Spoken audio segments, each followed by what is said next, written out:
Hello, and welcome back to another episode of the DD Geopolitics live stream. I am your host, Sarah, and I am joined tonight by Carl Jha and my more and more frequent co-host, John Jackman. We were going to talk about DPRK and Asia, but then Trump had to go and get himself shot. So there's a big change of plans, but it was my birthday on Wednesday, and we didn't talk about it, so we're going to talk about it now. If you want to support us and you are enjoying our content, there are multiple ways that you can help out. Subscribe to our Twitter, YouTube, join our new Patreon, or go to ddgeopolitics.com and make a one-time donation or purchase some merchandise made by independent artists. I think I got it all. Carl, how are you tonight, and welcome to the show. I just changed my baby's diaper, man, and I find out Trump got shot. I always expected a shit show of a U.S. election, but I did not expect this much shit show. This is quite a shock to me, actually. Shit show with the diaper, or shit show with Trump at the rally? No, shit show with the diaper is to be expected. Shit show is Trump getting shot? No. I mean, I saw a tweet from Jackson Hinkle. He said, so this points to the deep state involvement. But I disagree on this one, because if deep state pulls this one, you're going to have the assassin we're going to have backup. You know, you're going to have the assassin shooting a bullet but misses, but you're going to have a backup from a different angle. You know, then we're going to have a classified file that's never going to be declassified in 60 years. And then, so I don't think this is a deep state job, for the simple reason is, if you want to get Trump elected, this is what you do. You have a failed assassination.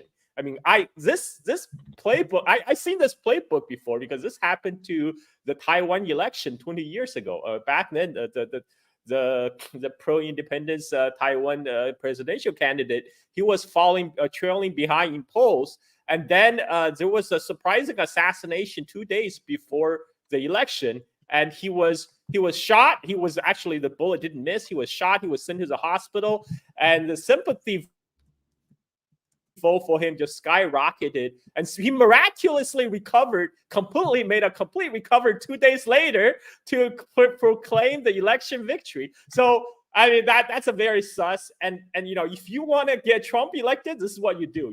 You stage a failed assassination that's going to gather him sympathy. That's going to energize the Republican base. All the MAGA voters are now going to turn out, and then you have Elon Musk. Now he just tweeted out he fully endorsed Donald Trump for president.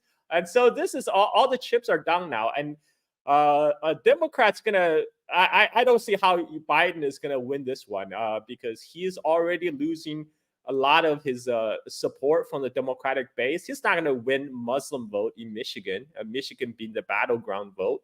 And the Muslims voters might not vote for Trump, but they might not show up. But with the Trump assassination, all the MAGA voters gonna go to the vote booth. They're gonna take a day off from their job, whatever it takes. They're gonna vote.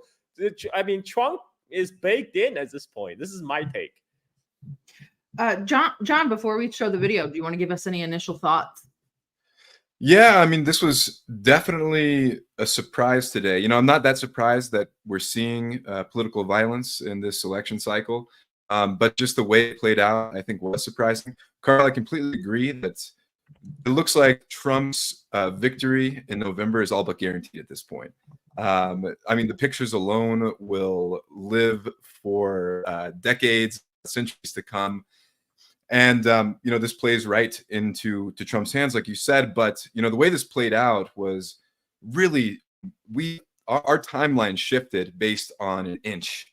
Because as far as we can tell, it appears that a bullet, in fact, did graze Donald Trump's ear. Had it been 1 inch, in a different direction, we could be talking about something completely different today. So I do think that this was a serious attempt. And I really see a couple of different possibilities, Carl. And I'll disagree with you a little bit on the deep state point, because I do think that what we are witnessing is a situation where Biden really has clearly lost this election, even before this event, We saw the decline of Biden unfolding over a series of really embarrassing gaffes, both domestically and on the international stage at the NATO summit. And the Democrats also just seem completely unable to figure this thing out when it comes to the November election. And I think that there are a lot of powers in the United States that are looking at Trump and realizing that when it comes to Trump, he's probably the last person out of the establishment Republicans, the deep state, that the powers that be, the intelligence agencies, the banks, he's probably the last person they want to see. Now, I'm not saying that Trump is some great revolutionary, but at the same time, he has been a somewhat destabilizing and erratic force at times. So I see a few different possibilities. One, either the intelligence agency staged it, who knows, or they did it themselves, or they were complicit in kind of aiding some other type of reckless actor. We've seen this in the past, right?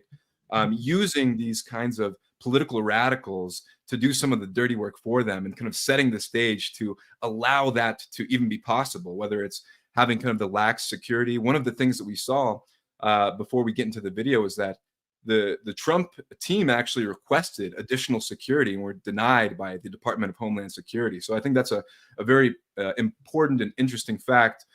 Or the other option is that they were just incompetent. And as we heard from eyewitnesses, people actually in the event were pointing to the alleged shooter climbing up a roof and were apparently ignored both by the police and the Secret Service side. So, all of this kind of creates a bit of a sketchy situation. And I'm definitely having flashbacks to Lee Harvey Oswald and the history there, because I think there's a lot of striking parallels. But the video, it really speaks for itself. So I'm excited to show our audience. Yeah, let's take a look, and that'll help get Carl caught up a little bit since he heard it first from us. So here's the full 2-minute clip. We see something that said, take a look at what happened. Oh.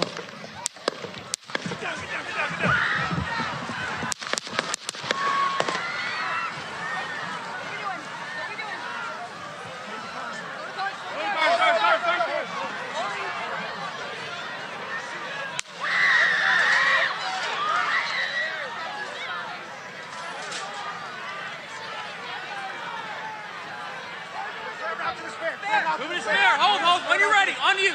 Ready? Move. Up. Move. Go. Hawkeye's here. Hawkeye's here. Move it to the spear. Spear, get ready. Spear, get ready. We ready? Shooter's down. Shooter's down. Are we good? Shooter's down. Are we good to move? Shooter's down. We're good to move. We're Let's clear. move. We're clear. Let's move. We're clear.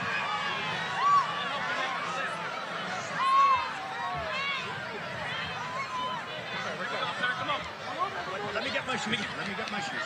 Got you, sir. I got you, sir. Let me get my shoes, sir. Hold that in your head, it's bloody. So we gotta move to the bus. Move to the bus. Let me get my shoes. Okay, my shoes down. Get the shoes. Watch out. Wait.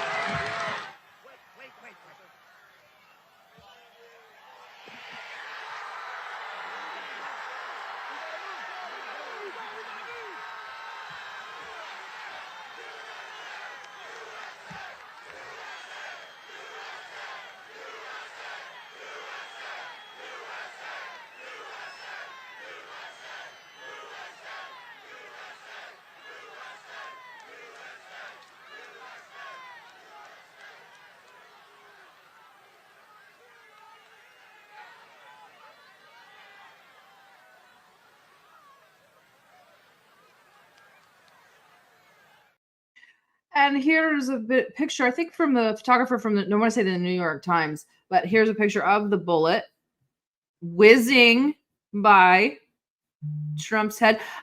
Let's all take a pause real fast and let's talk about how American this entire evolution is. We have a game show host, a businessman, presidential candidate at a rally in Pennsylvania. He gets shot, which is already just ridiculous in and of itself. He obviously capitalizes on the moment, as he should. But then the reaction from the crowd is to then chant USA, USA, as our president, most likely president to be, as an assassination attempt. Like what? Like we are like the and not I'm not saying anything negative about it. Just how unique our culture really is. Like This is the perfect USA moment. I mean, I'm sorry I'm cracking up. But at the moment the crowd starts chanting USA, USA, I'm like, yeah, so American. yeah, this is it. America, fuck yeah, this is America we know. But you know, like I think I agree with John. What John said earlier. This could just be a black swan moment because you know the bullet did. I'm not suggesting it's staged. You know, I'm not suggesting because this is a little too close for comfort. But then again, what I'm saying if it's it's true. The deep state, they often infiltrate different radical groups, get them to do the dirty works. But I think they would have chosen if they really want Trump dead, they're not going to rely on one lone wolf radicals. He's gonna have backup shots in case he misses. But I don't think. I mean, this is it's just super ironic as when Trump gets shot and he ducked down, and you see behind him all these people with a poster saying "You are fired." There's "You are fired" banners everywhere. I just thought that was funny. But yeah, I mean, it looks like he felt it. He felt the bullet on his ear. He said, "Ah." John, what are your thoughts initially? And then we'll get to his response and then maybe some conspiracy theories. Yeah, no, it's there's a lot of conspiracy theories out there, so I'm happy to hear them. But I mean, what we're looking at, I think, is sadly kind of a dark chapter in American history. But I will say that it's interesting. A couple of things we pointed out, chanting USA, USA right after Trump gets back to his feet. I think, you know, I read that a bit of a different way. I think that what we see among a lot of Trump supporters is an identification with being an American as something separate from the institutions themselves, right? You know, I wouldn't be surprised to know that a lot of Trump supporters or people who were at the rally are probably skeptical of the intelligence agencies, are probably dissatisfied with our government, the various institutions that represent the country, yet will still, you know, chant USA, USA after an assassination attempt. So I think it goes to show there's a bit of a difference between how these rank and file kind of MAGA people identify with the USA and our institutions. And then finally, I'll just say, you know, I think that what this shows is the American political system is in a state of collapse.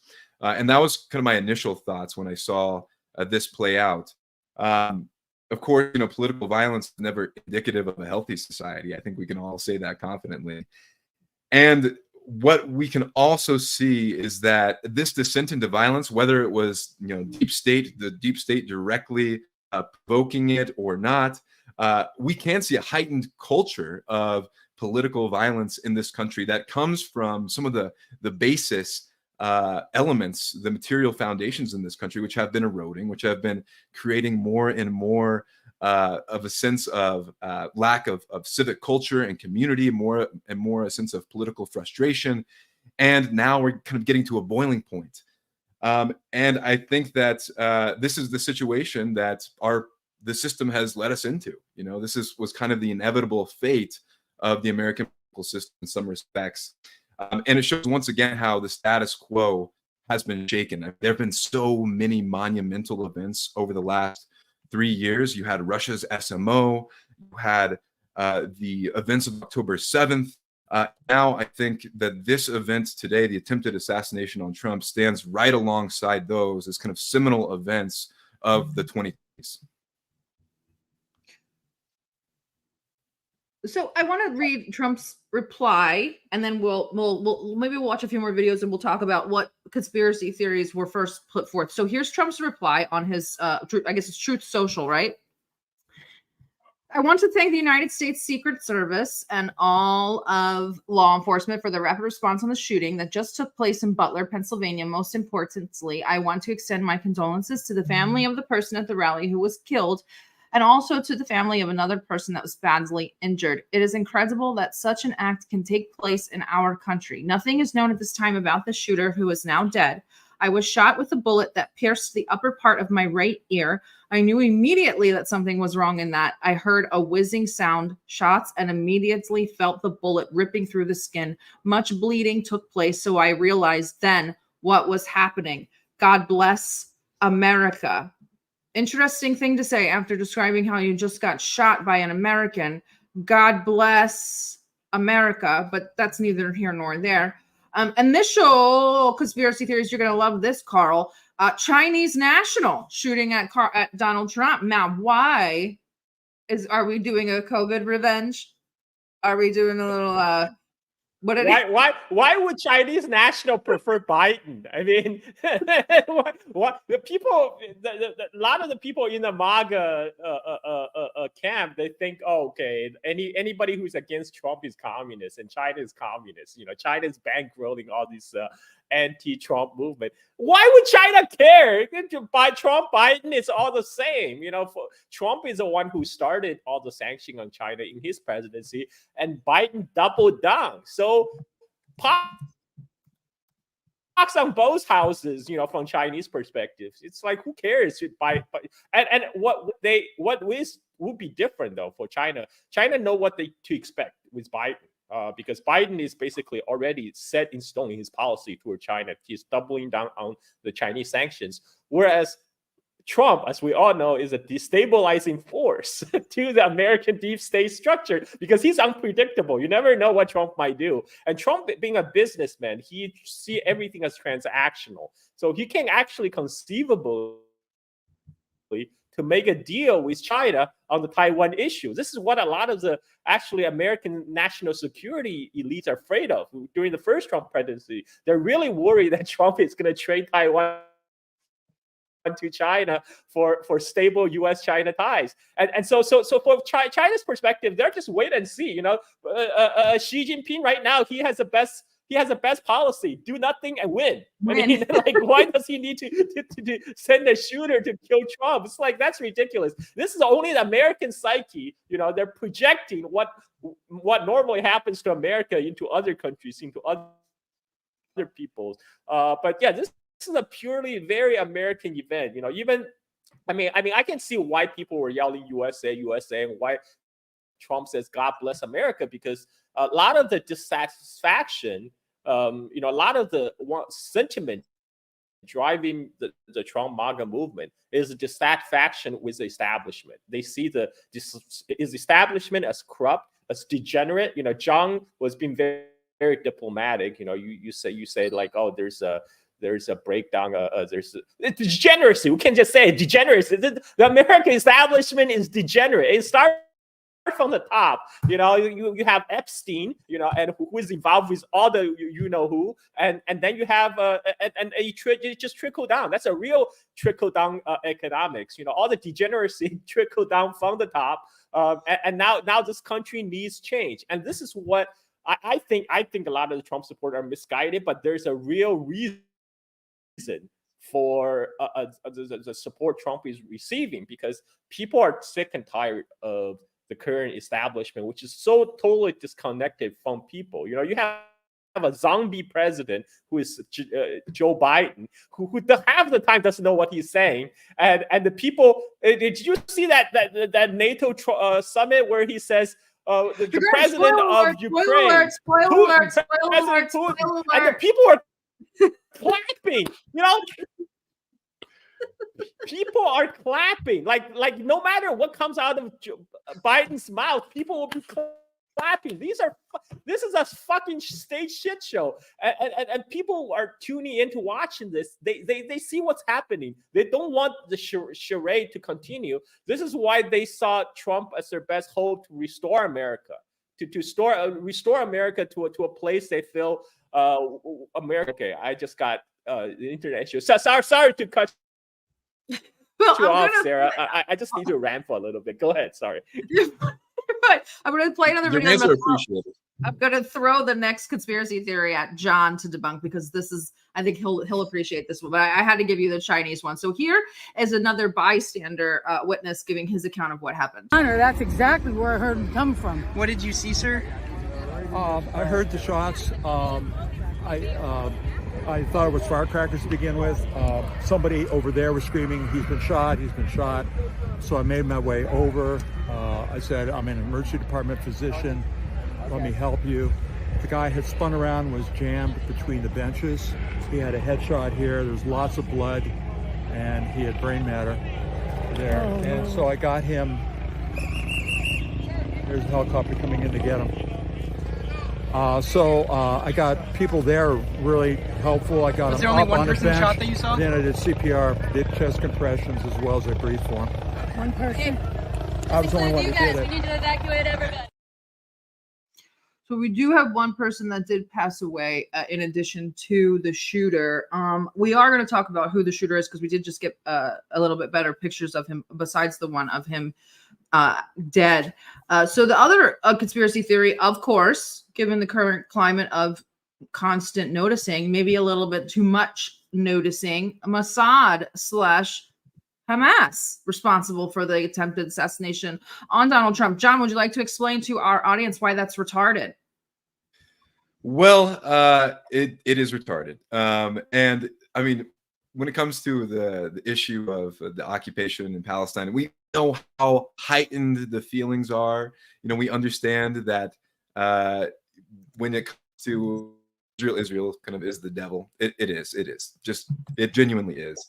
And then there's a lot of strong feelings toward Hamas as well. You know, I've seen some of this commentary about how, it's trying to tie this event to the Palestinian pro-Palestine encampments and that political movement and U.S. universities. It's just utterly ridiculous. Number one, we understand that even if there were elements of a foreign government like Israel's intelligence agencies that was wrapped up in this, ultimately the decisions are coming from the United States, which is the center, which is the very heart of Western capital and Western interests. So when you're thinking about the big banks, when you're thinking about the intelligence agencies, sure, they may have interests in other countries and other parts of the world, but our problems are fundamentally here at home. And I think that to deflect onto Hamas or even kind of take this attitude again that it's, bringing up these Jewish conspiracies, it's just an effort to try to deflect on another nationality or race. And it's just complete and bullshit. And then the last thing I'll say, because I do want to touch on the China thing as well.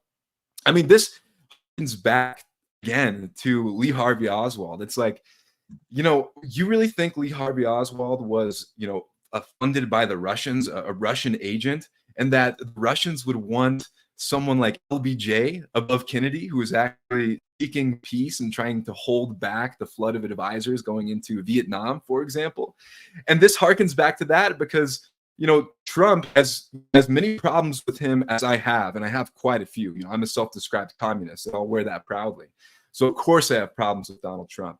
But when it comes to the diplomacy that he's engaged in with countries like North Korea, of course, Russia, and even to a degree, Carl, as you mentioned, China and being kind of a wild card on that space with Taiwan, there's not another U.S. politician, at least that's actually a serious contender vying for the presidency or a significant figure in Congress who presents as much opportunity to connect with some of those historical U.S. rivals as Donald Trump has presented. And so I think it draws a lot of similarities and parallels to the Kennedy assassination. But to deflect onto another country, it is textbook U.S. intelligence agencies trying to use their own incompetence, their own degeneracy, as you say, Carl, to stoke fears and anger towards other countries to serve those very same ends, which were the motivation, you know, potentially behind the assassination attempt in the first place. So I'll just end on that. But it really pisses me off, Sarah. Yeah. Well, in true Biden fashion, he's not sure what happened. Mr. President, do you think this was an assassination attempt? I don't know enough to. I have an opinion, but I don't have any facts. So I want. That's usually how it is with our news media and our politicians. They all have opinions, but no facts. how do we feel about what Biden's? Do we even have any feelings? I don't even know what to say. Well, I mean, actually, what he said is actually one of the few sensible he says in a long time. All he has is opinion, not facts. We know that, Biden, and thanks for sharing that. But I to go back to the Israel Hamas angle, I agree with John. That's totally ridiculous. How does Israel win by taking out Trump? Trump is even more pro-Israel than Biden. This is how does Mossad gain from this? There's no net gain by taking out Trump for Israel.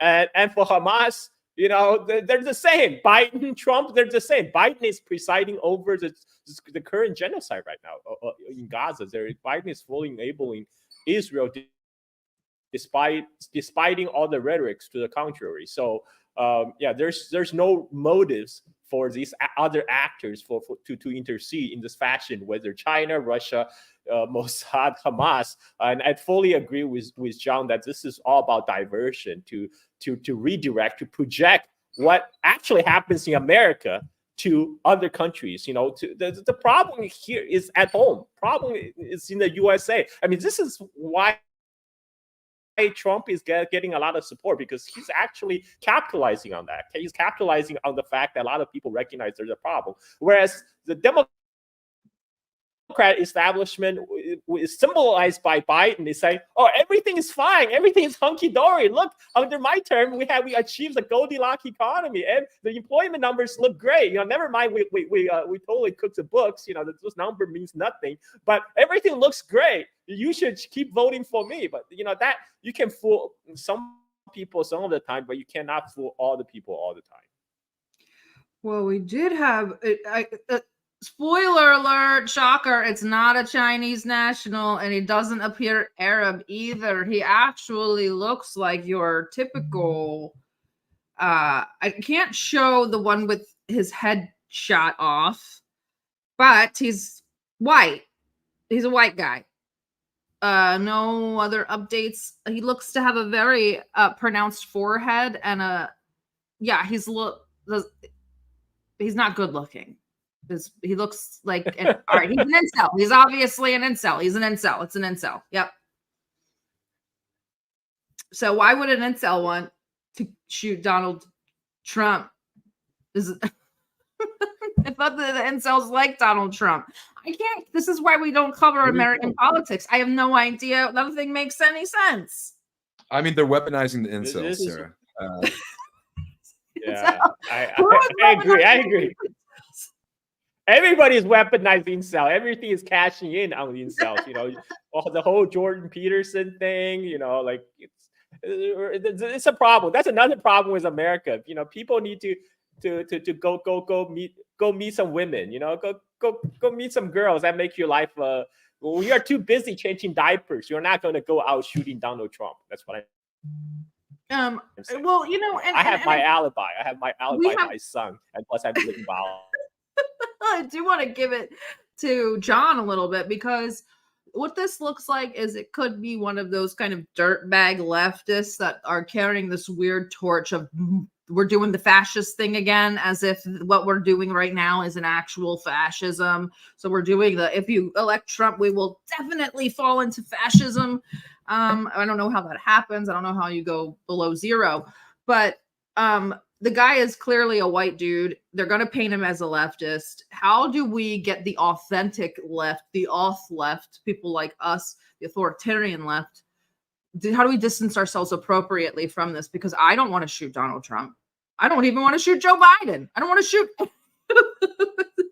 Yeah, I mean, Look, you just said the communist movement is not won by assassination. I mean, history has shown that it's won by organizing. It's won by mass movement, never a lone wolf assassination type of event. I mean, that only triggers like World War I, as we have seen. You want fundamentally change society. You gotta get people to buy into the ideals you're exposing, and you do that by leading by example. You do that by helping others, and that you don't do that by assassinating somebody. And that's not a good moral example. This is a thing that happens in a degenerate America, but not something you want to happen in this utopia you aspire to be, if you're building a communist movement. Yeah, and I said it before, Carl. Communism is inherently anti-terrorism, because it's about building the movement from the organic will of the people, which shouldn't require these types of random and sporadic violence to try to manipulate and pressure a population into conceding your demands. That is inherently against the spirit of communism in the first place. So I'm glad that you mentioned that. But what we have in America is these leftists who they take a lot of the symbols of communism, right? And this is the dangerous thing for us, for the authentic left, as Sarah said, the authoritarian left. We'll take that label, that's fine. But the dangerous thing is that when you have these kind of radical people that take our symbols, take the symbols that are associated with our movement, really glorifying also the aspect of kind of the violent part of the struggle, and then tying it to these radical liberal cultural beliefs and believing that those should be pushed by any means necessary through force onto the broad masses, even if it is out of touch and doesn't comport where the democratic will of the masses is at. And so, you have more and more of these types that are willing to go out, create violence in communities and cities that do nothing to actually advance the class struggle, the needs of the working class in this country. But what they mostly accomplish is making us, make the genuine communists look like these scary radicals who are willing to burn everything down just out of spite.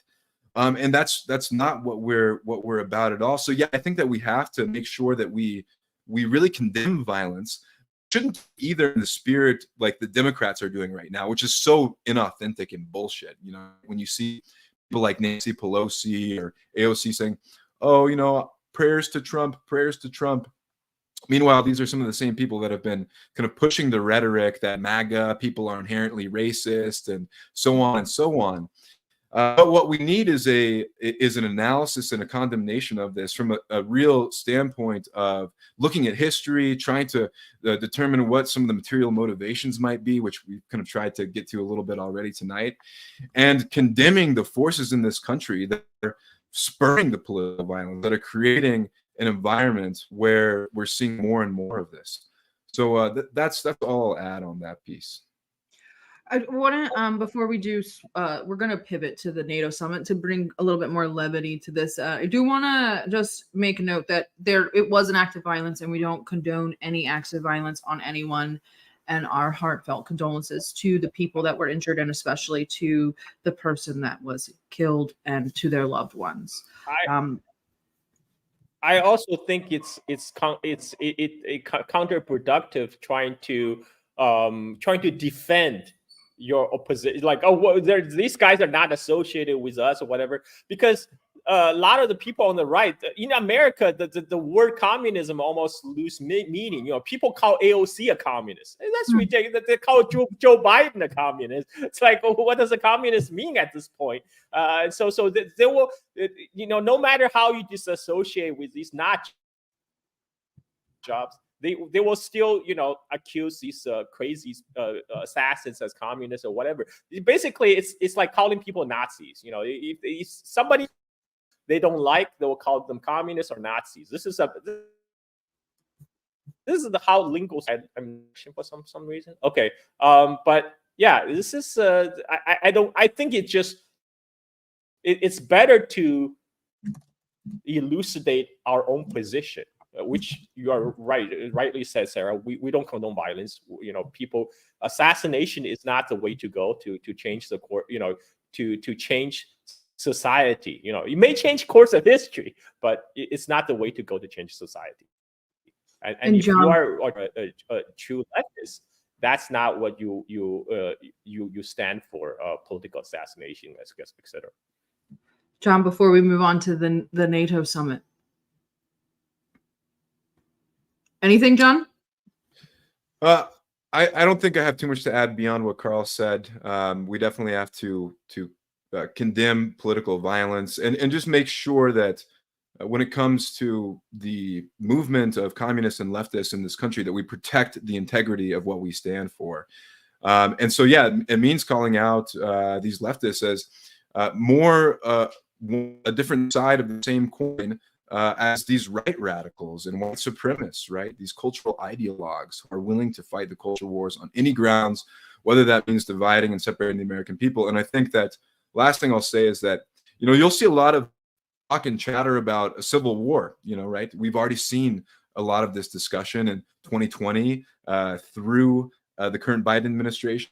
And now again, this conversation, this topic is ramped up with the assassination attempt on Donald Trump. But who will that serve? That won't serve the people. And so I think that communists can take the position of really being the unifiers of this country. That's what we should do. And that's what I'm going to work on continuing to promote, because when it came down to it, the only civil war that this country had, what was the rallying cry that ultimately brought the country together? It was to unify this union. It was to preserve the union. And so I think in that spirit, we should continue trying to build a movement that really is totally different than the leftism that has been established so far in the United States. And that's what the American people want. All right, let's go to some gaffes from our favorite world leaders. First up is Jens Stoltenberg. 32 allies states very clearly that China is a decisive enabler of Russia's illegal war against Ukraine. We represent 50% of the world economy together, and it's first time that all NATO allies states this so clearly in an agreed document. It cannot continue like this without this impacting the interests and the reputation of China. Of course, at the end of the day, this will be for individual allies to make decisions, but I think the message sent from NATO from this summit is very strong and very clear, and we are clearly defining China's responsibility when it comes to enabling Russia's war aggression against Ukraine. And of course, we have the responses. So first up is Queen Masha Zakharova of Russia to respond to Jens Stoltenberg of his comments on Russia and China. В итоге киевскому режиму обещали, понимаете, цитата, необратимую дорогу в альянс. Ну, я, честно говоря, не знаю, что это за необратимая дорога в альянс. Мне кажется, это единственная ассоциация, которая появляется, это дорога к обрыву. Теперь они, видимо, для того, чтобы несколько скрасить или хотя бы подраскрыть смысл того, о чем говорят, называют эту необратимую дорогу в альянс новым термином. Оказывается, это мост в альянс. Правда, длина этого моста еще не определена. Ну, так и быть, я для киевского режима открою военную тайну. Это правда мост в НАТО, только он разводной со всех точек зрения. Разводной и с точки зрения того, что в любой момент, когда это будет выгодно западникам, этот мост поднимут. А когда будет выгодно, опять же, Западу, и никто не будет спрашивать ни киевский режим, ни граждан Украины, они опять его соединят. И так будет постоянно. Но есть еще и символическое значение. Действительно, мост этот в НАТО для Украины разводной, потому что разводят граждан Украины. Жалко, обидно, но нужно это признавать.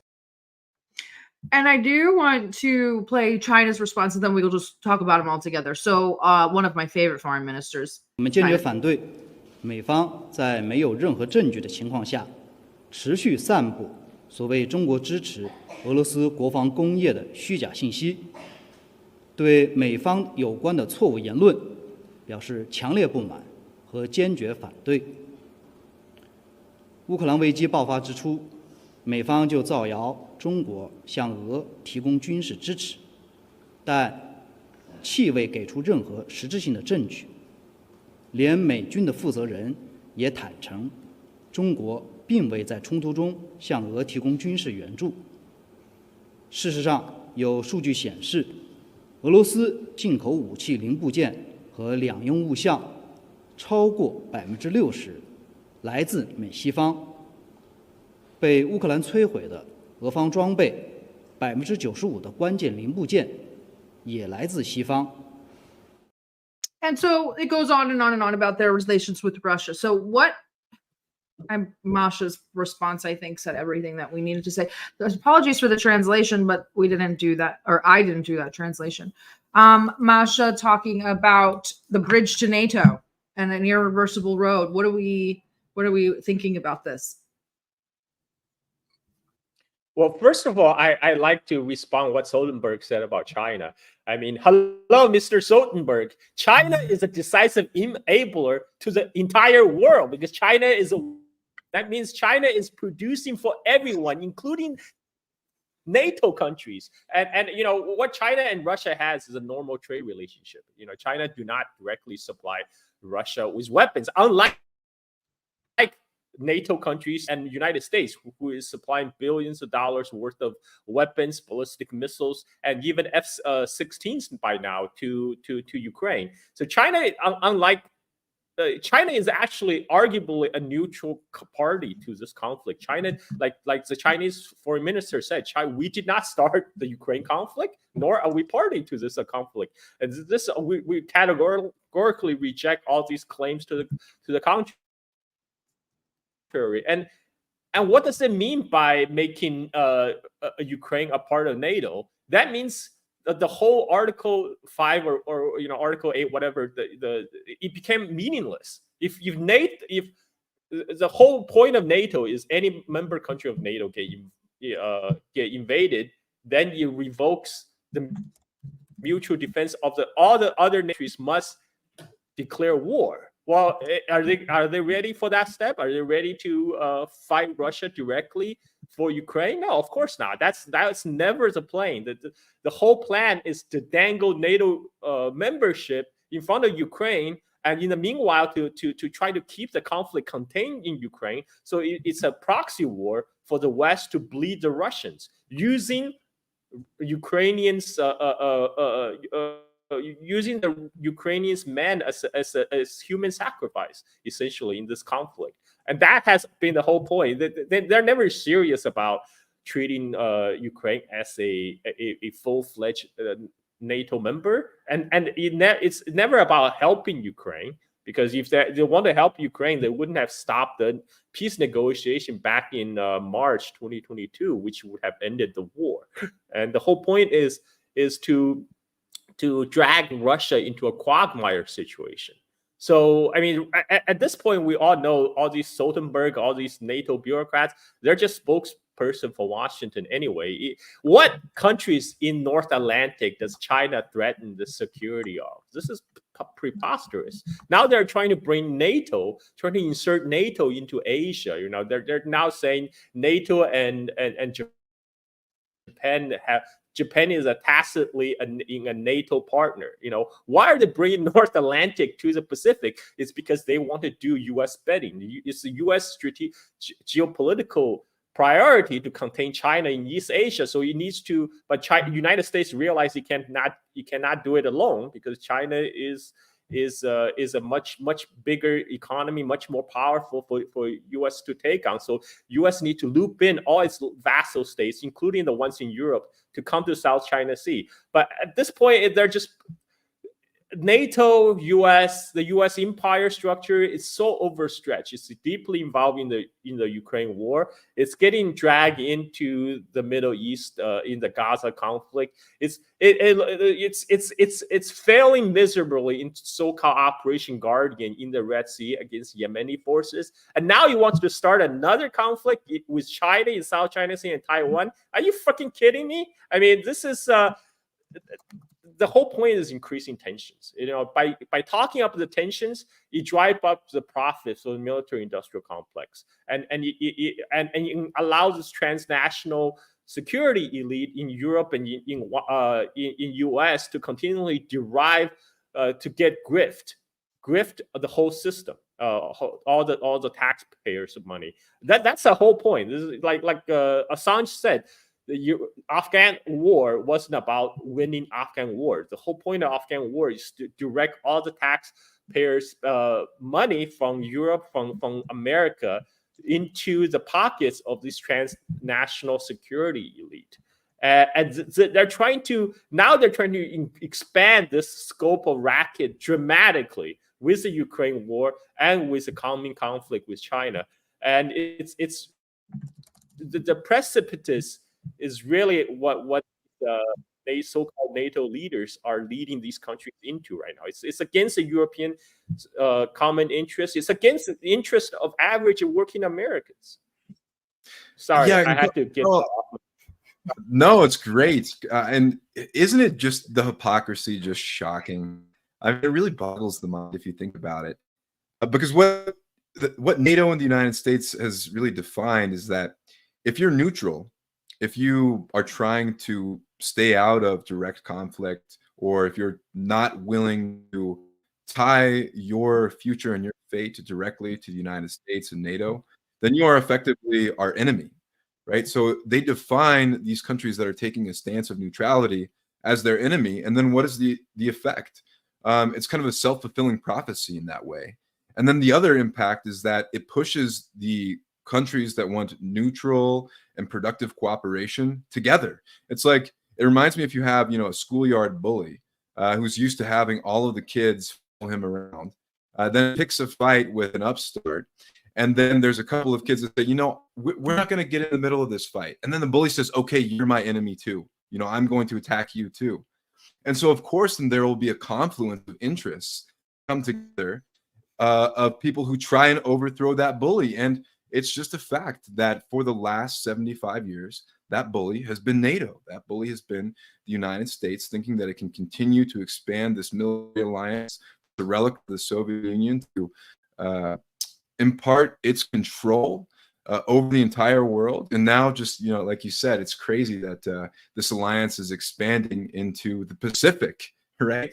This is based on an ocean on the other side of the world originally. So the hypocrisy, don't you think is just astounding, Carl? I just want to respond to something in the comment that sometimes someone says China is still a smaller economy and U.S. Navy still outweighs China in tonnage. And look at China's aircraft carrier fleet. What a joke. Okay, China does not need to maintain 11 aircraft carrier battle group like United States, because China does not plan to be the world hegemon to impose its will all across the world. What China has is to shore up its own defenses, and those are the ballistic missiles based in China. And those ballistic missiles cover all the way to Guam and to the west, all the way to Persian Gulf. So all the American aircraft fleet that on its way to attack China that goes into those range are fair game for Chinese Dongfeng missiles. And United States knows this. U.S. knows its Navy has no protection against Chinese anti-ship ballistic missiles. I mean, this is so. This is why they are. This is why you don't see the U.S. aircraft carrier battle group to sail through the Taiwan Strait anymore, because they know it's not a show of strength. They're just showing up to be for target practice. So right now, the U.S. Aircraft carrier, when they sail to Pacific, they very carefully go around Taiwan and they stay as far away as possible. They will hug the shore of the Philippines, and this is why. So all these talk about U.S. strength, it's bullshit. One thing John had hit, on the nail is talking about schoolyard bully. United States is acting like schoolyard bully, and the problem with schoolyard bully is once you stand up to them, guess what? They chicken out, and that's what U.S. will do. This is why Russia went in with this special military operation in Ukraine. And guess what? The NATO dared to directly wage a war with Russia? No. They know that's suicide. That will end in nuclear Armageddon. So they're like, okay, well, we'll just let the Ukrainians die for us. That has always been their plan, to let other people to bleed for their own interest. People need to recognize that this is just the plain fact. Sorry. ranting again. I'll keep. We love your rants. Well, before we're going to go on Orban's peace tour, but before we do that, I want to talk about Ukraine's prospects of NATO. Just for our listeners, I think that Ukraine was given a map. It was either in 2000 or 2002, which is an accelerated membership program for NATO. They were given to multiple states, notably Georgia and Ukraine. And we all know what happened to those two states. So we've dangled the carrot in front of Ukraine for over 2 decades, and now we have them in what once could have been called a civil war, maybe more like an anti-terrorism operation, but has now developed into a full-scale war, and with no real end in sight until we get to Orban's peace tour. But let's see how things are going for Ukraine to join NATO. First up, my current favorite world leader, Robert Fico. V duchu našich suverénnych postojov sme sa pripravovali aj na summit NATO vo Washingtone, kde je prítomný aj minister obrany Robert Kaliňák a minister zahraničných vecí Juraj Blanár. Jasne som žiadal obidvoch ministrov, aby pri vyjednávaní textu záverečnej deklarácie trvali na tom, že členstvo Ukrajiny v NATO je možné len vtedy, ak s tým budú súhlasiť všetky členské štáty NATO vo svojich parlamentoch a ak budú splnené všetky podmienky na členstvo. A verejne opakujem, už ani neviem koľkýkrát, že Smer a jeho poslanci nebudú v Národnej rade Slovenskej republiky súhlasiť s členstvom Ukrajiny v NATO. Chápem želania Ukrajiny, je to suverénna krajina, ale členstvo Ukrajiny v NATO je akurát tak zárukou 3. svetovej vojny. Great. Fico also surviving his own assassination attempt recently. These are his first real appearances these last 2 weeks. But this video was recorded prior to this. And now I want to hand it over to the president of Ukraine, who has as much courage as he has determination. Ladies and gentlemen, President Putin. President Putin. He's going to beat President Putin. President Zelensky. I'm so focused on beating Putin, we got to worry about it. Anyway. And everybody clapped. Everybody clapped. You know, these freaking zombie supporters, they will clap anything that come out of Biden's mouth. But you know what Biden said was right. You know, he's an example of courage. President Putin. Everybody clap for President Putin. Why is this? Everybody just clap. We'll just clap for president in another few months. The way things are going. Maybe I think that Robert Fico would you think Robert Fico would let Ukraine into NATO if Putin was the president?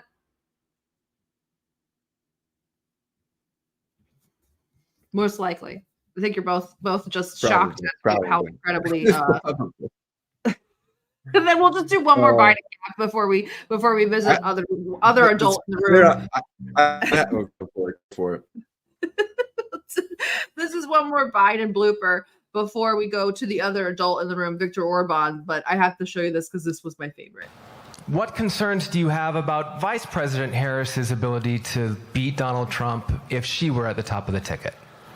Look, I wouldn't have picked Vice President Trump to be vice president, but I think she was not qualified to be president. So let's start there.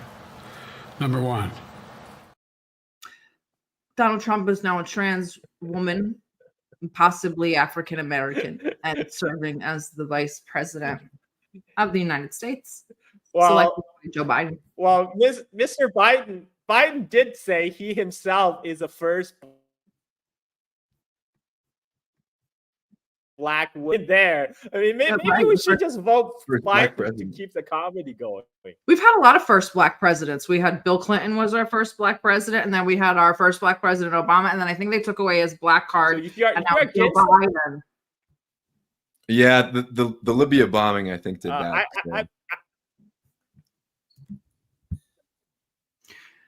Let's move on to Orban. Let me say, a candidate for the Wall Street.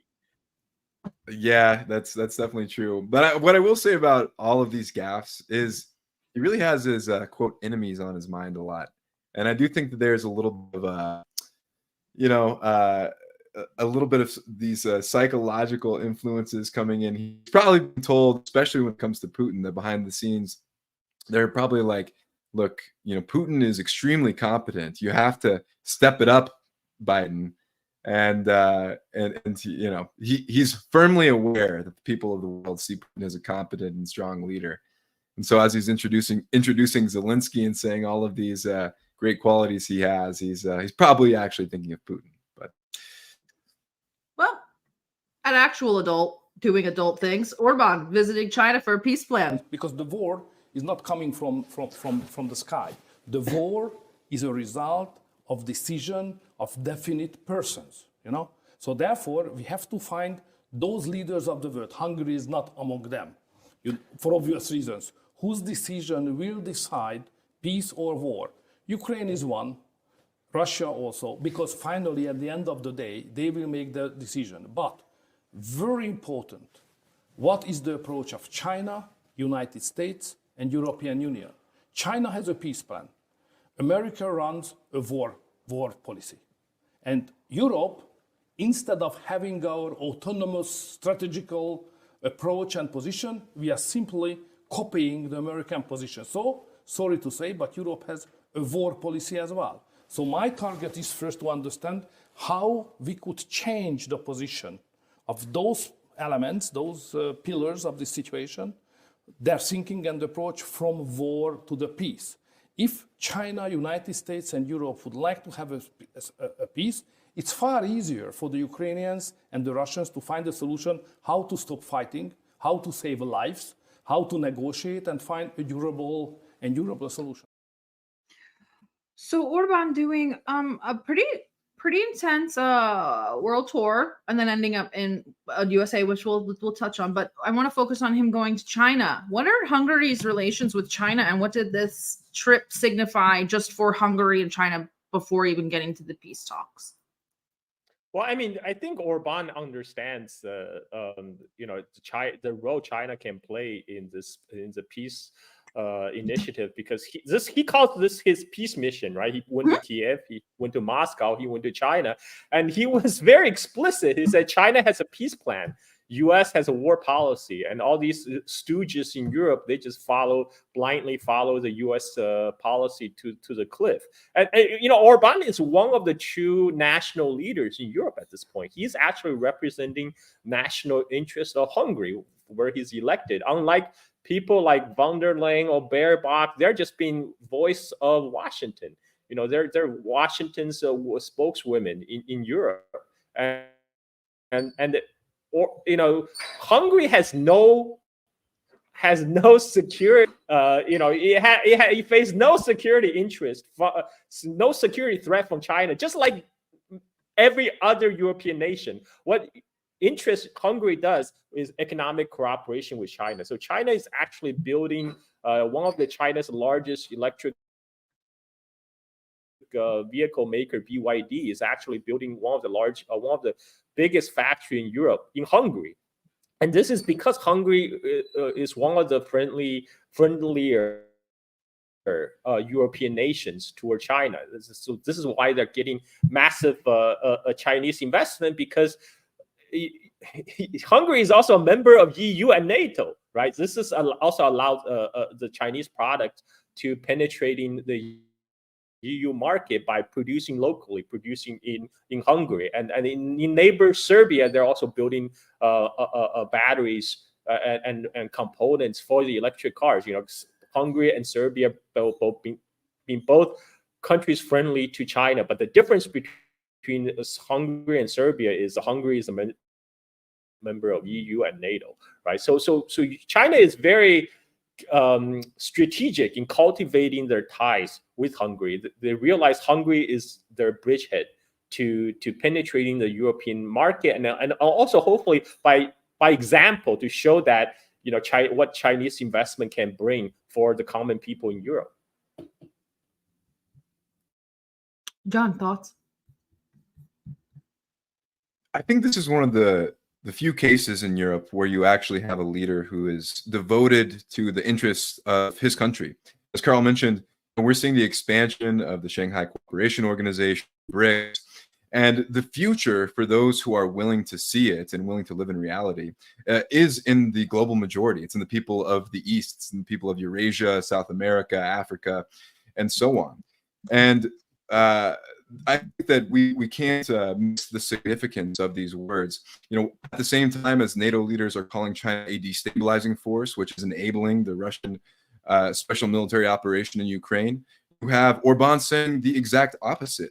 And this is very notable to go against the line of the main NATO powers in the United States in this way.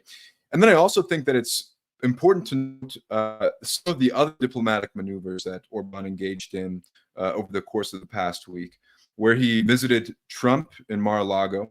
And this will be important as well. You know, I think that it will be interesting to see the degree to which Hungary plays a role in shifting the thoughts of U.S. politics, because as we've known in the past, Donald Trump and Orban have had good relations in the past, and he's also been a figure that has been associated with this quote right-wing populism. At least that's how it's labeled in the United States and some of the other Western European nations. But again, just to reiterate, I think this is more of a case of Orban actually taking the interests, the long-term interests of his nation and his people into account, and not just being a lap of the United States, like countries like Germany have sadly become, to the extent where a country with a long history like Germany is willing to allow their pipelines in Nord Stream 2 to be destroyed by the United States and Ukrainian forces, most likely. I think that we can say that pretty confidently. And not blink an eye, do nothing about it. Which, you know, really signifies the extent to which Europe has come under the boot of the United States. And just what I was talking about earlier, you know, this commitment to neutrality that I think we're seeing from Hungary is going to inevitably place them further on the side of Russia and China, because the United States won't stand for this. But it will be very interesting to see the future that they play and the role that they play in NATO moving forward. Also, commencing this week and this month, I think both of you mentioned the SCO. Belarus upgraded from observer status to full member status, and the PLA is there doing ground and air exercises. I believe it's called like Operation like Eagle something. I had it written down. Let me see if I can find it. Not that it's important, but I did go through the effort of finding it and writing it down. So I'm gonna read it. Eagle Assault, which is an 11-day military exercise between the PLA and Belarusian forces, focusing on anti-terrorism and border security. And then the Chinese Navy is now doing exercise with the Russian Navy. So we have China doing exercise with Belarus, Little Russia, and Big Russia at the same time. The West is quite nervous about this. What do you think that? Do you think they should be nervous? Don't all come at once. You want me to take this one? I can take this one first. Go ahead. You're going to take the rest of the episode, so go ahead. And Carl can think it over because I think it is an important question, and I'm certainly not an expert on this topic, kind of the significance of these military drills. I do think that, from what I understand, it's important in terms of interoperability and building some of those hard wires to be able to actually have a kind of a material counterweight to the aggressive organization that we know as NATO. But another important point that I wanted to hit on is, we had someone in the comments, as Carl mentioned, kind of disparaging the capabilities of the Chinese Navy. But I did want to mention that China has the world's most significant shipbuilding capacity. And in terms of its industrial capabilities, we know that it's a formidable force. Its ability to produce frigates, destroyers, all sorts of other naval assets, and that it's just the carriers that are important. So we have to be aware of that. But it is a significant development. I think it's very interesting to see China now extending relations to Little Russia, as Sarah described, and it's all leading to this point where we have stronger and stronger relations among Russia, Belarus, China, even to a degree, we're seeing an increase in relations between India and Russia. We saw that, which was notable. So you have all of these forces that are beginning to converge. And this is, I think, just another example of the direction that geopolitics and history itself is moving. Yeah, I mean, holding joint military drills. This is serve two purposes. One is symbolic, to show the closeness of the ties between two countries, but it's also to build institutional ties. Because a lot of times these drills, once it starts, it just doesn't stop there. After China and Russia first start doing joint exercises, they start holding annual drills. So one thing is to getting each other military familiar with each other, but also build personal ties, institutional ties, because China also sourced a lot of weapons, for example, from Russia, since the Soviet days, and there's a lot China could learn from the battlefield on Ukraine, because Ukraine war is one of the few truly modern war that's been fighting right now. This is something any military would have an interest to act as observer in this conflict, to see how a modern war is fought in the 20th century between near peer competitors, and this is so China could potentially glean a lot of information by working with the Russian military, by acting as observer in the Ukraine war, and Belarus is closely allied with Russia, and it has fully signed on the Belt and Road Initiative. So it's the interest of both to hold symbolic joint drill, but also to build and deepen institutional ties between this military. This is how, by the way, how U.S. builds is also do something very similar. What U.S. do instead is that they train. A lot of the Central American and South American military dictatorships, formally, they will send their soldiers to America to be trained, their officer to be trained. So these people will have ties to Washington, to their counterparts in United States. But this is how the organic institutional ties are being built, but by interfacing people to people, face to face, and we are now seeing the Eurasia coming together. You have Russia with Belarus, of course, and but also Iran. We have this recent meeting of the Shanghai Cooperation SCO that's coming together now. If you look at the map of SCO, it's a map of Eurasia, right? You got most of the population in the world included in this grouping. You have China, you have India, you have Russia. If you subscribe to the Mackinder theory of the world island, the idea is that with the world island, which is Eurasia, you are invincible. You are because you are like United States. One of the thing when talking about scenario of war, U.S. Navy like to say, oh, we can cut off the Strait of Malacca, cut off the energy supply from Middle East to China, but China borders Russia. China can source its energy from Russia. Russia right now, they already have the Power of Siberia 1 pipeline that pipe the natural gas from Siberian gas field to China, but they're also building Power of Siberia 2, which takes the gas in the far Arctic gas field in the Yamal Peninsula in the Arctic Russia, takes it all the way to China. Now, that Yamal gas field, which is one of the gigantic gas deposits in the world, that gas was originally designed to be carried. The gas that produced there is originally designed to be carried through Nord Stream to Germany. And guess what? One of the most spectacular terrorist attacks against major infrastructure, Nord Stream, was blown up. So once the Power Siberia 2 is constructed and finished, all those gas that would have gone to Europe will now travel to China. And this will, again, deepen the economic ties between Russia and China. This is the Russia and China tie is not just about United States. This country have interest in working close together because they're neighbors. They have been neighbors for years, even before the founding of United States, even. And so U.S. has a very limited a way to deal with kind of the emerging Russia, China, and BRICS alliance. All it can do is trying to stir up trouble in the periphery in places like Ukraine, places like Philippines, places like Taiwan. But ultimately, U.S. is not a land power. It's not a land power and China is. This is one of the reasons they will not win in Ukraine, because all these American equipment, the ones they even kind of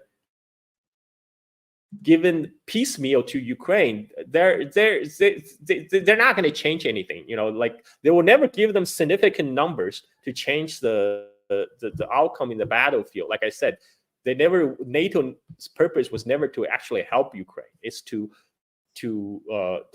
bleed Russia. So they will never give significant amount of weapon aid that's enough to tip the balance of power, but they will just give enough to keep the war going. And that's what's happening right now. Russia understand it. China also understand it. China do not want Russia to collapse, because they understand if the West managed to take out Russia, China is next. U.S. and politicians often complain about how China is enabling Russia, how China is not doing our bidding, trying to help us to strangle Russia, but Chinese leadership are not stupid. Like, why would they want to do that? After you're done with Russia, you're coming after us. Why should we help you, right? So this is how the game is being played, and the center of gravity that has gradually shifted from Asia to North Atlantic in the last 500 years now are slowly shifting back east. This is what we're witnessing, a historical tectonic shift. The center of power is now being shifting further east. And this is what a lot of the policymakers in Washington, also in Brussels, are afraid of. They're afraid that the Western hegemony is slipping through their fingers. Like Joseph Borrell has said, the jungle is winning. I live in the jungle of Bali, so I know jungle grow very, very fast because there's a lot of water, there's a lot of sun. You don't have to tend to it. Like a garden, gardening, you don't tend to it, you might go fallow. But the jungle, they will grow and grow and grow. So jungle is winning, folks. This is all I've got to say. Well, yeah, and Carl, one of the other important players here is North Korea. And I know that we wanted to ask you about Putin's meeting with Kim Jong-un. Any reactions that you have to that? What did you think about it? And then maybe telling us a little bit about the state of Chinese DPRK relations, because I think that would be kind of illuminating to understand China's role in supporting North Korea. Yeah, one thing, it makes total sense because North Korea has been long isolated by US-led Western sanctions. Now, the West is putting Russia in the same category, trying to isolate Russia. And North Korea shouldn't work together. And they have a lot of overlapping interests. For example, first of all, North Korea has a historical tie with Russia, since the Soviet days. DPRK came into being because the Soviet Red Army launched the August Storm in August 1945, when millions Soviet Red Army rolled across the border into Japanese occupied Manchuria, and they pushed it down through the Korean Peninsula. They could have taken the whole Korean Peninsula from the occupying Japanese, but that's when the Truman administration started panicking. They're like, "Oh, wait! Russians are going to take over whole Korea, and that might threaten our planned occupation of Japan." So they rushed their envoy to Moscow and to told the Russians, "Okay, how about we they pick the 38th parallel? Say, okay, how about we make 38th parallel a temporary dividing line for the Korean Peninsula? The Russians will have their influence, their zone of influence in the north, and in the south, it will be governed by United States." At this time, Stalin made a lot of compromises in the West with the U.S. because Stalin didn't want to have a confrontation with the West immediately after World War II, because Soviet Union needed time to recover. This is why Stalin made compromise both in Greece and in Korea. So the Soviet agreed to this plan. The Soviet Red Army actually stopped right at the 38th parallel. And with the land south of the 38th parallel was still in the hands of occupying Japanese to wait for the Americans to come and take it over. And when the Americans did come, they left a lot of they repatriated all the Japanese Imperial Army, Japanese colonial overlords, but they left a lot of the Korean Japanese collaborators in place to govern the place. And that was unacceptable because this whole division of Korea was supposed to be temporary.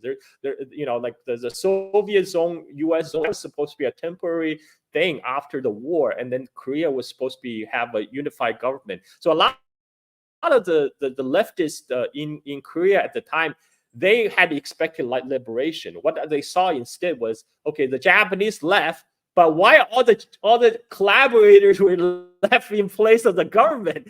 Nothing has changed. So they tried to organize their own government called the People's Republic of Korea. The communists are trying to infiltrating. So this led to the uprising in the Jeju Island. There's several massacres with American military fully enabling these former Japanese collaborators cracking down on all the former resistance groups, and many of them fled north, where it was Soviet occupied zone. So Soviet actually withdrew, after a time, and they supported the foundation of the DPRK, and DPRK. The leader of DPRK, Kim Il-sung, and also the leader of the U.S. supported South Korea, both of them intended Korea to be a unified place. That led to the Korean War, and then of course U.S. again was involved to push to start to intervene, essentially a Korean civil war, to push the DPRK back. And this is when China intervened in the Korean War. Many people in the U.S. probably don't even remember there was a time when China and U.S. directly fought a war, and China was still not industrialized. A Chinese army at that time was still armed with mostly small arms, yet they still managed to push the U.S. Marines and U.S. Army from the Yalu River all the way back down to 38th parallel. Like the Marine general used to say, we're advancing in a different direction, while U.S. had to advance backwards. They have to reverse their progress. And during that, the Soviet also provided material support to the Chinese, but also to the war effort, because a lot of the Soviet, because China was just starting to build its, so the Soviet pilots flew to China to train the Chinese pilots in the air war over Korea, and a lot of the Soviet pilots actually flew their MiG planes into China. They will paint their planes MiGs in the Chinese colors, in the colors of PLA. And the Soviet pilots will dress in the Chinese PLA uniform, and they fought in the Korean War. This is called the secret air war over Korea that people didn't realize existed until the end of the Korean War and the Soviet archives were open. And so there was a whole section of North Korea called the MiG Alley. That's when the Russian, the MiGs and the Chinese MiG will challenge the U.S. Air Force. And so this is a long history that developed during the Cold War between Soviet Union, China, with the DPRK. Now, after the Sino-Soviet split, the DPRK took a very practical approach of remaining neutral in that conflict. So they're like, we have no problem with either of you. You're all my big brothers. So both of you are welcome. So they stay neutral, and they remain being supported by China and Soviet Union. And one of the reasons North Korea suffered famine in the early 90s is a direct consequence of the collapse of Soviet Union, because North Korea depended on the fuel, fossil fuel, especially it depended on China for coal, and it depended on the Soviet Union for crude oil.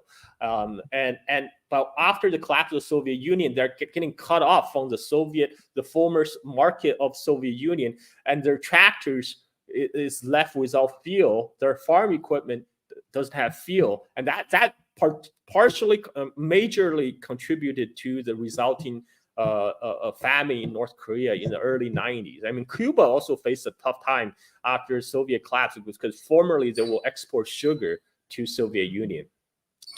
Well, yeah, I think but that the really Russia Go ahead. and North Korea maintain friendly ties. Go ahead. Yeah, Sorry, no, I was just gonna go ahead. say, Any questions, John? Yeah, no, I think that sets the stage really well, provides a lot of great context. And it also just reinforces the notion that these people thinking that a conflict with China is going to work out. Yeah, just look at the Battle of Lake Changjin. And when China was still industrializing, agrarian, and were able to push back the most powerful army in the world coming off of the heels of World War II, which it came out of very strong. You know, that was the birth of U.S. imperialism in its essence. But I do kind of want to fast forward to today because there were some interesting outcomes from the NATO summit relating to North Korea. One being the Nuclear Consultative Group. We know that nuclear intimidation has been a tool used by the United States, in particular on the Korean Peninsula, and aimed at China. And what we're seeing today is an increase in relations between the U.S. and South Korea and integration of U.S. nuclear capabilities with the South Korean capabilities. So I want to talk about that a little bit, and maybe kind of getting back to the question of where North Korean relations stand today in regards to China and Russia, where we saw this great red carpet rolled out for President Putin on his arrival in Pyongyang. Yeah, a lot of people don't. I mean, a lot of people, they may know about South Korea through K-pop, right? I mean, but what they don't realize, South Korea is essentially a U.S. occupied country.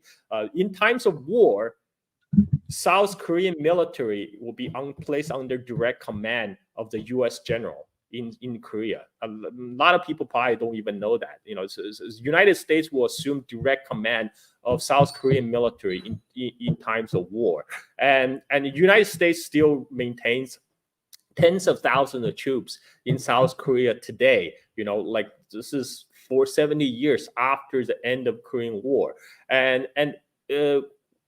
so U.S.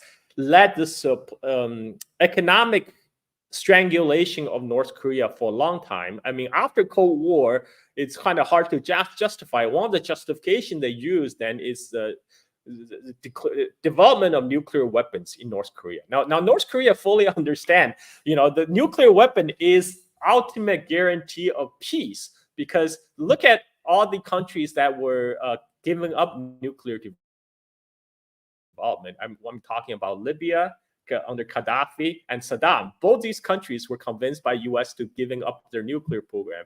And where's Saddam and Gaddafi now? Now, North Korea persisted in their nuclear development despite the U.S. sanctions, and they were able to join the nuclear club. Of course, U.S. continued to place sanctions on North Korea, but they're never able to, you know, to wage a direct war against North Korea, because they don't want to get risk of being nuked for getting involved in another Korean War. And North Korea, they also have a large stockpile of artillery shells. That's something that United States are not able to provide to Ukraine because for the last 30 years, the Wall Street has completely deindustrialized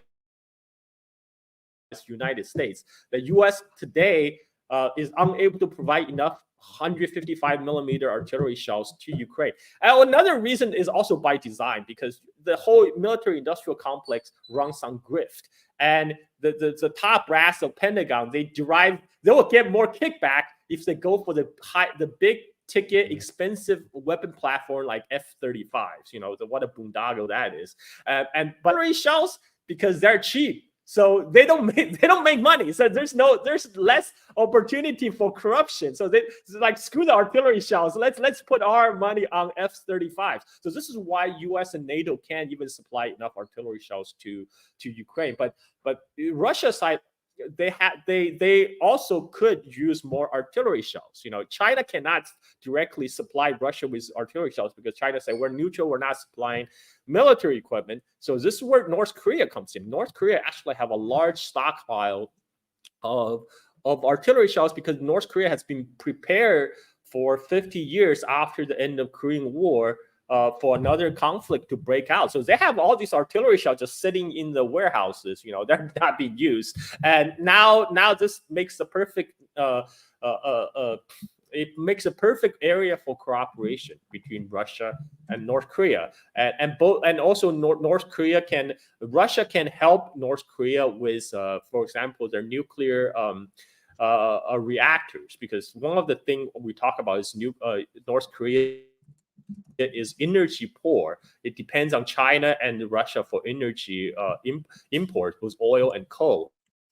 So you has an interest to develop nuclear reactors, nuclear energy. This is where Russia could help. Russia could also help with further development of North Korea's ballistic missiles. North Korea already made a lot of advancement in the rocket science. They have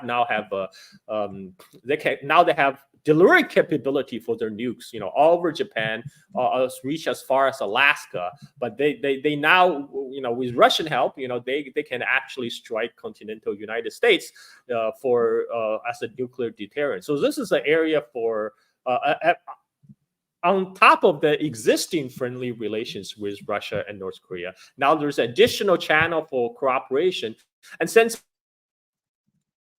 both of them being affected by Western sanctions, there's literally no reason for them not to work together. So this is one reason for Putin's reception, red carpet welcome in North Korea. And then in Vietnam, another stop is Vietnam, and Vietnam is another case. This is tied with Russia and Soviet Union was historic. Back in the Vietnam's war for liberation from the French and American colonizers, they received a lot of support from both Soviet Union and China. And throughout the Vietnam War, Vietnam also opted to stay neutral in the Sino-Soviet split. So you receive support from both. But after the Vietnam War, Vietnam they had to choose sides in the Sino-Soviet split. And they choose Soviet Union because at that time that just works out for Vietnam. Soviet Union has a lot more resources than China in 1979. In 1970, so that actually led to that's one of the main trigger of the 1979 Sino-Vietnamese War. Is because Vietnam chose the side of Soviet Union. So China decided to go on an expedition against Vietnam. Now, so Vietnam had maintained this traditional tie with Soviet Union and later Russia. So after Americans were kicked out of Saigon, the American naval base in Cam Ranh Bay were taken over by the Soviet Far Eastern Pacific Fleet. And the Soviet Union provided Vietnam with a lot of military aid and economic aid. And now times are different. What United States want to do is they want to loop in Vietnam on its anti-China bandwagon to contain China due to the contested historical relation between Vietnam and China, because particularly 1979 Sino-Vietnamese War. But economically, is very closely tied with China. The Chinese investment in Vietnam dwarf anything that Americans can pour into Vietnam. At the same time, Vietnam has its own industry is not sufficient to supply itself with its security needs. I'm talking about weapons. So Vietnam sourced most of its weapons, or traditionally they're getting their weapons from Soviet Union. So it makes sense for them to continually source weapons from Russia. So Vietnam is one of the largest importer of weapons from Russia, and like earlier we talked about joint drills and such. Now, weapon sale is another way to tie two countries together. This is how U.S. tie its vassals to it.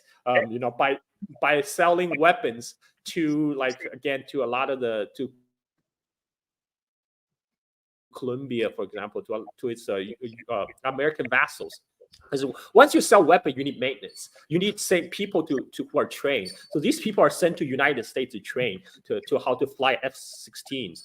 They need how to maintain F-16s. So that build up that institutional tie. So Vietnam is not ready to abandon its historical relationship with Russia. In fact, it wants to maintain that that. So United States want Vietnam to buy American weapons, right? To loop Vietnam into its own camp. But Vietnam's like, you know what? We don't want to get involved in this conflict between China and United States. This has nothing to do with us. We're going to try to maintain our independent stance, and we're going to continue to source our weapon to our traditional ally, Russia. And so this is the Russia-Vietnam relationship. Now, from the side of Russia, Putin is sending out a message. He's sending out messages. Russia is back as a great power. Back in the time of Soviet Union, the Soviet influence is all over the globe. But there was a retrenchment after the Soviet collapse.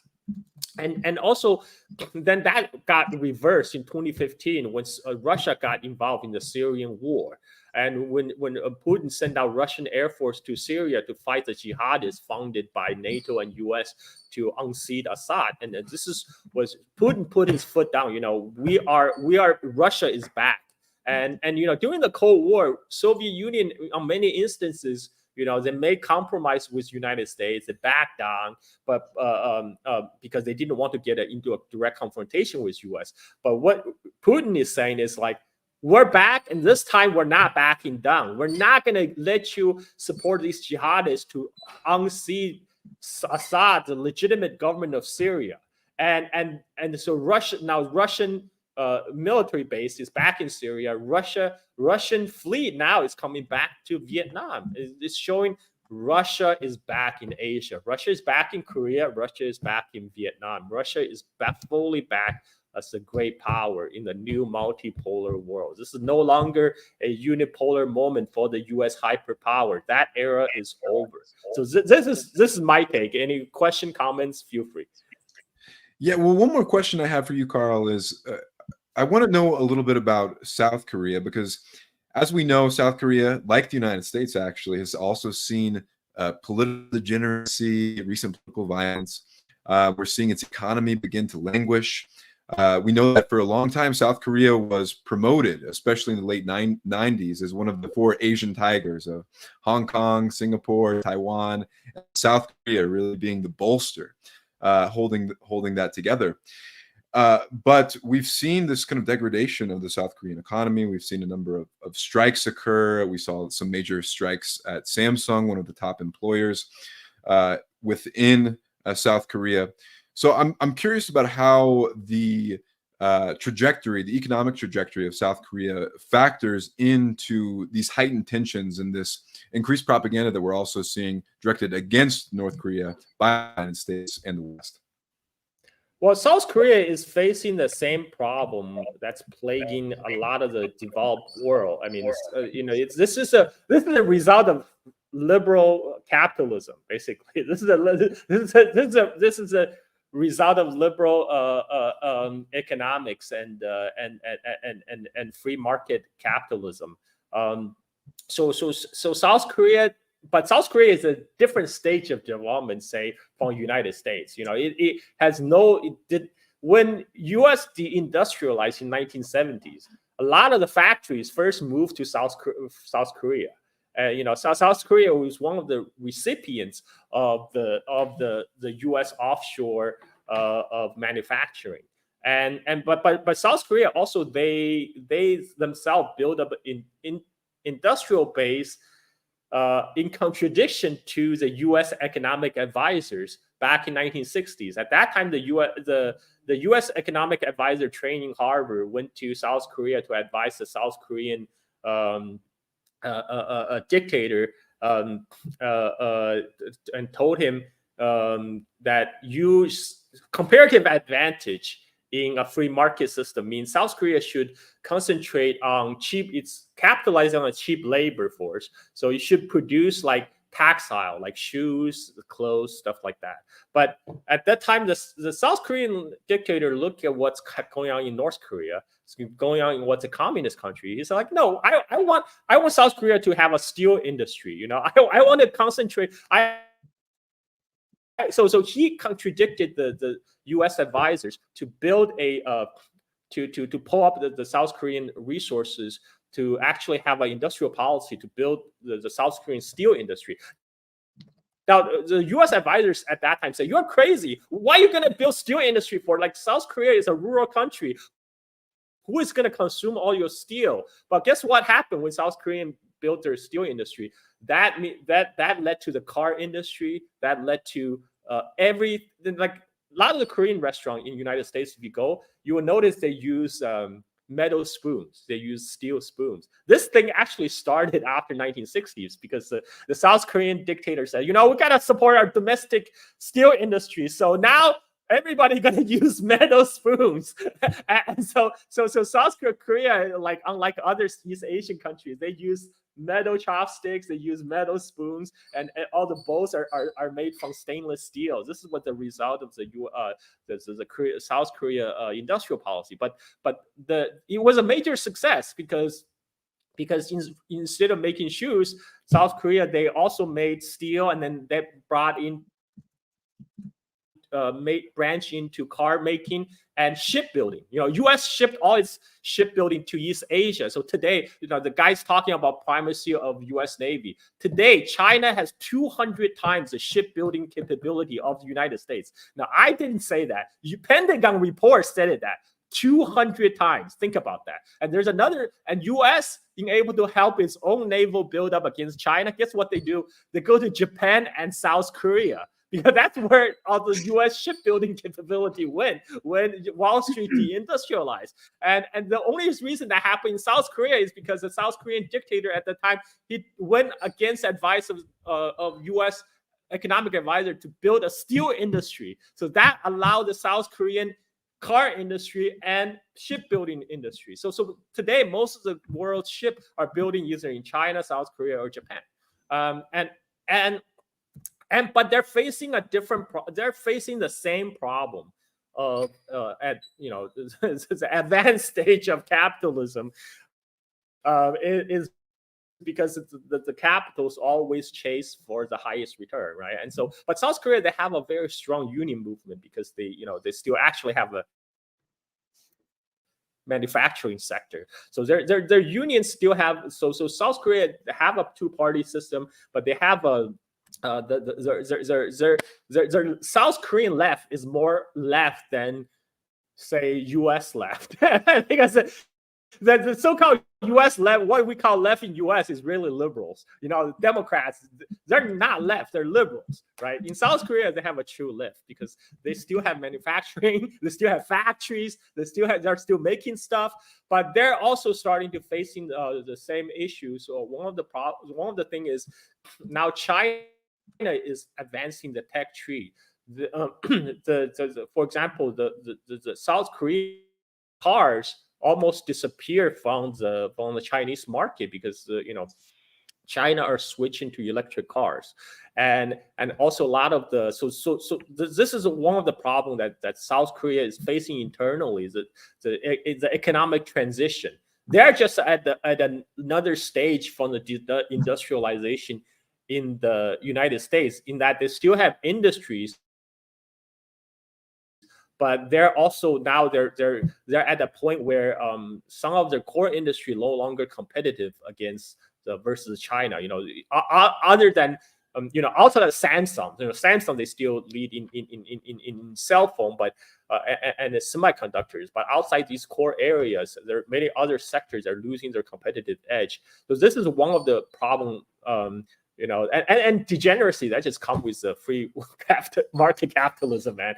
And those are all associated problems. But they are kind of beholden to the U.S. security interest in East Asia, because like Japan, South Korea today is still occupied by U.S. military, and they can't really say no to United States. The current South Korean president, for example, they signed on the U.S.-Japan, South Korea trilateral alliance. Now, this move is deeply unpopular because South Korea, because of the more than 50 years of colonial rule by Japan, they still have this historical issue with Japan to be resolved, where Japanese government, refused to acknowledge a lot of the war crimes they committed, like issue like comfort women, where the Japanese Imperial Army forced the South Korean women in to serve as military prostitute for the Japanese Imperial Army, and so a lot of the South Korean folks, they don't like to be in a military alliance with Japan. They're already reluctant to be military ally with United States, but really do not want to be military allies with Japan. And but U.S. don't care. U.S. don't care about these, let's not talk about who killed who.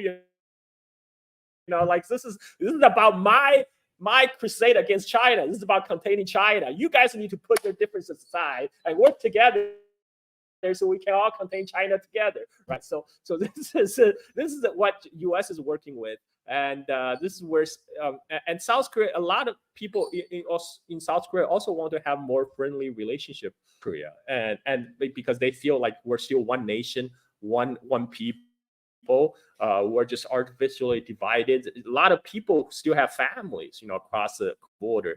But again, this is not what U.S. want. U.S. do not want to see a reconciliation in the Korean Peninsula.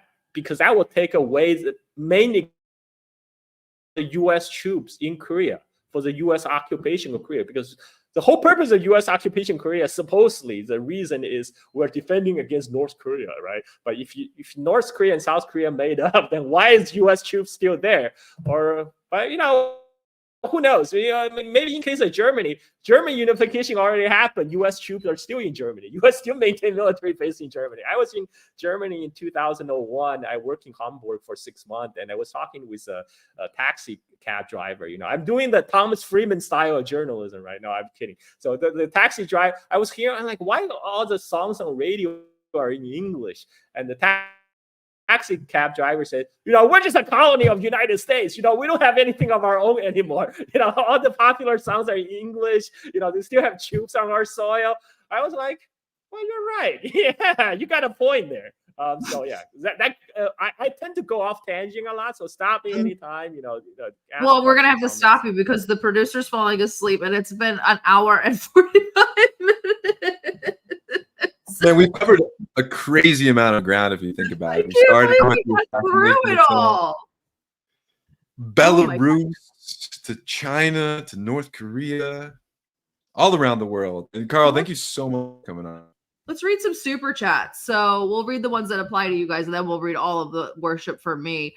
So America loves the underdog. They tried, this is from West Wolf. Thank you so much, West Wolf. They tried everything to stop Trump. They challenged his morality with the Stormy Daniels saga. They challenged his integrity with a dozen court cases. And then they shot him. And then he follows up by asking, am I the only person that was super confused about how something can be irreversible when it hasn't happened yet? He's talking about the irreversible road that Ukraine is on to NATO. That is kind of just like a bus stop, not really a road. I got offered to come to Russia. Thank you, Christopher. Oh, ask Carl. This is what I wanted to ask you. What Russia is going to do with $1 trillion rupees? Russia is in a conundrum. They have trillions of rupees that they can't spend from selling India oil and gas, and India won't use Chinese currency. So what is the solution to this?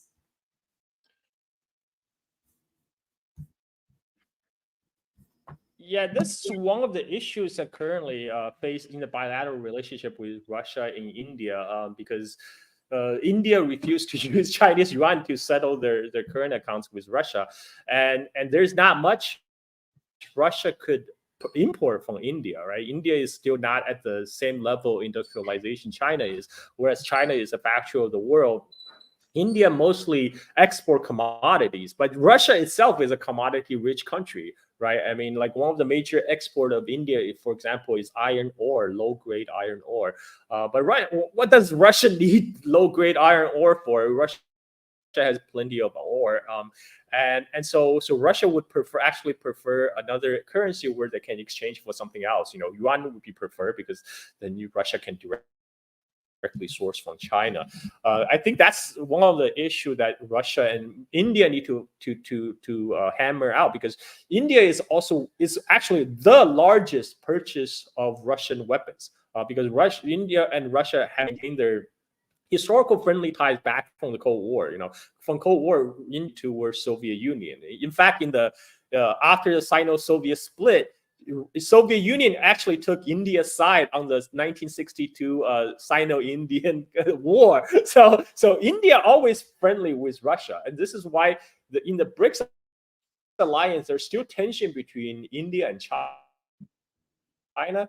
But India is also always friendly with Russia, and they spend a lot of weapon annually to purchase a lot of Russian weapons because Russia's manufacturing base is just not there yet. It's not like China. It needs to buy weapons from elsewhere, and it prefer to buy from its traditional supplier from Russia, and traditionally they would pay in dollars.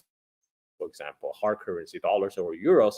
And now with the Western sanction, that created a problem. Initially they say, "Oh, we'll use local currency," but now we end up with a problem with Russia. With India's getting its airplanes, its weapons from Russia, but Russia get piles of it doesn't know what to do with. So I think this is why BRICS recently talking about having a BRICS common currency, BRICS currency. This is I expect that would resolve this issue because that will avoid India have to use yuan, which obviously will be the quickest solution. But India does not want to tie itself further with China because the border issue with China. So the BRICS common currency that might be the solution. All right, and again, Wednesday was my birthday, so feel free to send presents. Thank you, Matthew, and thank you for being a member of our YouTube. Thank you, Truth. Another Truth. We have so many Truths. Speaking Truth, Truth Teller, Shepherd of Truth, Truth Finder, and of course, one of our other podcasters, Welsh. Thank you guys so much for joining us. And I guess Carl and John sneezed at some point during the episode because he said, "God bless you." Anyway, if you'd like to support us, we are trying to move The Last of Us out of the West before this place implodes into civil war and economic depression. You can support us on Twitter, Substack, Patreon, Telegram, our website, and here on YouTube. Carl, why don't you tell everybody where they can find you? And if you're still working on where are you at in Silk and Steel these days?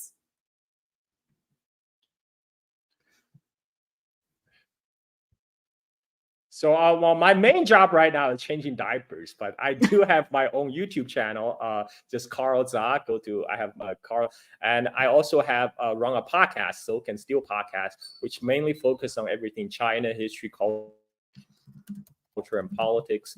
Like currently I'm doing a chronological retelling of Chinese history from the very beginning. Right now I'm up to 523 BC, at the time of Confucius. So I still have like 2,500 years to go. You can come check me out on Patreon. Just search for Silk. If you search for Silk on Patreon, Silk and Steel podcast could be the first result. And I'm sorry to bore your producer to sleep. No, I promise not to do it. It's like 9 o'clock in the morning there. Next time, and I appreciate everyone for listening in. And once again, our condolences to and President. And also I'm a prolific shit poster on Twitter. So my Twitter. Yeah, handle you are. is You really are. He's a good shit poster. I tweet a lot less now because I have to change diapers. But maybe. Yeah. Stop complaining, okay? A child is a gift, and the diapers and everything, it's all a gift. Cherish every moment of it. John, send us off. Thanks, everybody. Of course, Carl, it was fantastic to hear from you. It wasn't boring. It was very interesting. And thanks so much for all of the chats. We really got a lot of comments on our looks tonight, so it's always great to hear that. Sarah did have a good lip gloss day, so we gotta give her some credit there, and look forward to talking with you all next time. We have Dugan, Ritter, Sloboda, maybe Larry Johnson, maybe Ray McGovern. I don't know, but we'll go start a space or something, or at least troll some people. Pay attention to Carl's ship posting area. Play the video so you can go to sleep. Love you guys. Thanks again. Have a good weekend.